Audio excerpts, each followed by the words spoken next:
has concluded. The member for Hunter. Mr Speaker, my question is to the Minister for Agriculture. I again refer to his comments this morning and note that on March 2, 2015, the then Secretary of his department sent a letter to the Minister which stated, and I quote, "I am writing to advise you that I no longer have confidence in my capacity to resolve matters relating to integrity with you. This follows the sequence of events before and following the alterations to Hansard that were made on October 2014. Minister, apart from the alteration to Hansard, were there any other occasions on which the former Secretary raised concerns either with you directly or with your office about your approach to integrity?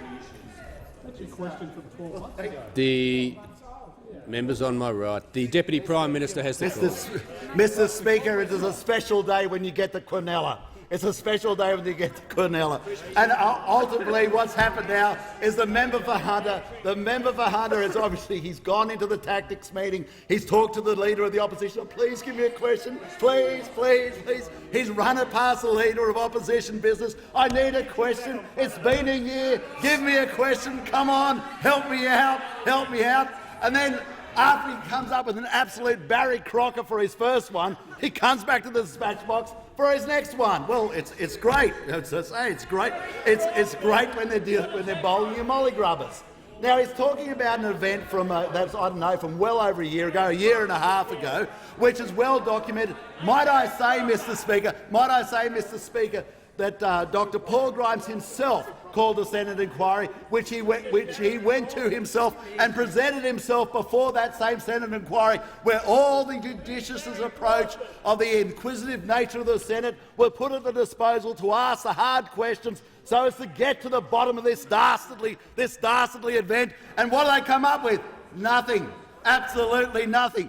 And so about a year and a half later, because that's how long it takes for him to get a question, up he bowls, the member for Hunter, to ask yet another absolute cracker of a question, to try and bring the government down single-handedly. What I can say about what Dr Grimes would probably say, Dr Grimes would say that it's not proper that you should come up with a policy that basically discriminates against Australian workers, especially when the leader of your party was a former AWU union rep, especially when a person was supposed to be looking after Australian workers, looking after farmers, looking after people on the land. But what have they come up with? They've come up with a policy that encourages you to employ people from overseas above Australian workers. And you just sit there smiling. Is that how you smiled when you did that to Clean Event? Is that how you smiled with Chiquita mushrooms? Is that the smirk you had in your face when you were letting down those workers? But now you've let down every member of the AWU who works on a farm. The Deputy Prime Minister will resume his seat.